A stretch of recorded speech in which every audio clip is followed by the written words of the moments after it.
Some time ago, I had made a video that minimum wages weren't the most efficient or effective way of helping the poor. I mentioned that it would be better if they were to get an education, start a business, or invent something. And maybe I'm an idealist, and that is ideal, because I suggested that raising minimum wage, everything catches up, and then you still minimum again. And what has happened is that our comparative advantage, opportunities, or ability is kind of diminishing. Our products become so expensive so that we can't sell overseas in the whole 9 yards.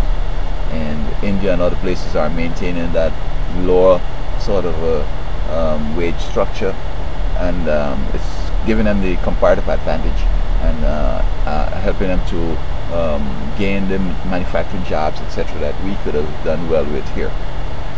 But after thinking of what President Obama has done, he has raised or he's proposing to raise the minimum wage, and many individuals are thinking that it's not the best thing to do, especially in hard times and future debt and so on. But a lot of times, whenever the president has made a decision that is different from the way I saw it or how I was thinking, when you look at it carefully, you have to give him credit for what he has done. Because with this minimum wage push that he has, I mean, you would think that I will come on and criticize it, but after thinking about it, I'm saying like, oh man, I was so wrong.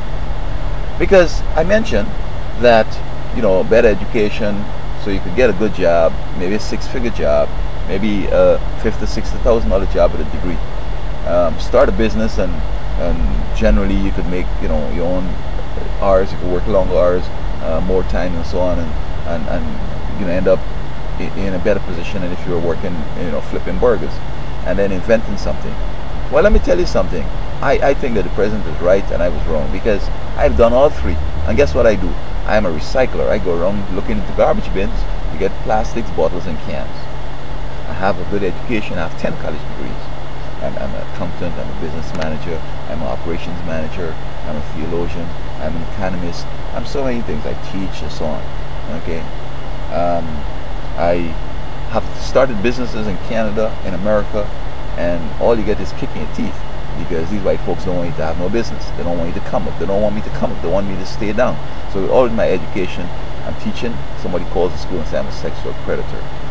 When I went to Florida first, when I was going out looking for work, I find that I couldn't hold on indefinitely looking for work, because I needed to, take care of present needs.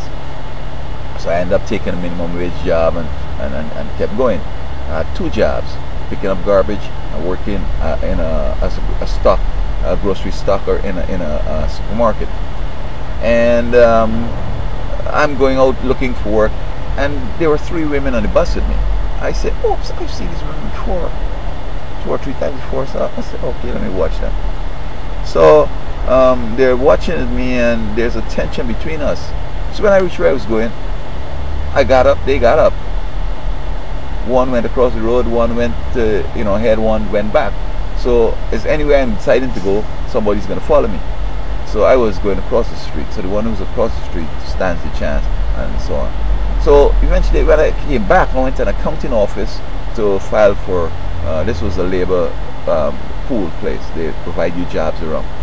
And I went in, and these 3 women came into the office and called for the supervisor, talked to the supervisor, and never got a job go to that place. So I was stuck in, picking up the garbage and working in the grocery store until I started to do my lawn care, and then I drove the school bus. Even driving the school bus, the school board was telling the owner that, man, this guy, hiring the guy. And it wasn't necessarily a job that paid fantastic, and not that they had evidence that I would abuse anybody, but simply in their minds it was maybe a step up. I'm not sure why they were telling the guy don't hire me. I invented things.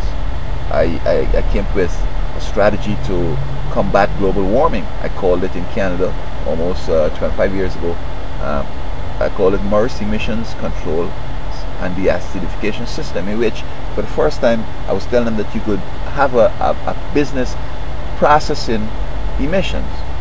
In those days they had stock scrubbers, and the Canadians were upset that I was coming with something different, but nevertheless they came and they embraced it, Oh, by the way, I tried to get a patent on it, and the patent office rejected my claim. They're saying that first of all, I've claimed a formula here that they found in some chemistry book, and I can't claim the formula. I was saying that this is the formula that my product, my method works with, and so on. So he sent back with a handwritten note. It's not in the system. He says that, why don't I take my work to a professional patent preparer and have them prepared to send it in. You know what that was? That was for me to get killed. Because I go to this guy, he sees how powerful my idea is.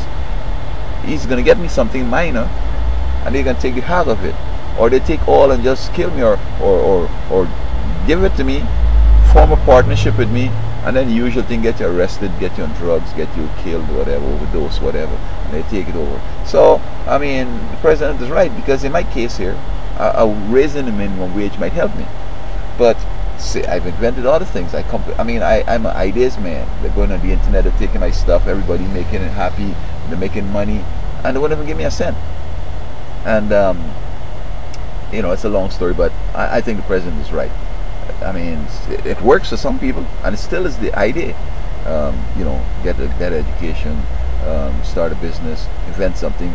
That would work for white people, and not even all whites. There are some poor whites who they're going to do the same thing too. They're going to discriminate against them. So, if the society was fair, and whosoever will had a chance, then my idea could have been the way to go. And I'm sure the president would have not gone with no minimum wage increase, knowing that there was an opportunity for folks to really better themselves. And so I have to tell you that I agree with the way he is proposing this plan. And as I said, I too will benefit from the minimum wage increase. Although I have all this education, I've invented and I am inventing, and I could invent things, and I could start a business any day. But I'm going to have problems. They're going to come in immediately and trying to lock me up or trying to smash it. Lastly, when I was in Florida, I had an income tax business. I'm outside handing out my own flyers because, you know, that's the best thing to do. Pay guys to do it. They just go and throw it all in the garbage, come and get paid, and your business is not promoted. While I'm out there, police passing up and down, they see me in this jacket and tie, suit, you know, handing out flyers. Next thing, they're sending the people to see what I'm about. One guy coming, he wants to sell me some stuff. Man, I don't want no stuff. Here's the money you needed, just go back. Next one comes, he wants me to do his income tax. He tells me that he worked under the table under somebody else's name, and he's going to come in and do his taxes. He wants to get a refund and all that. So all I had to tell him, I said, look bro, I'm not interested in what you've done. You bring papers here to me with your identification and your other and your papers, and it's on. You don't have identification that reflects these papers and all that stuff, go somewhere else, man. You know, so they lock you up, they set you up, they do all kinds of stuff. But the minimum wage raising at this time is the best way to help struggling Americans.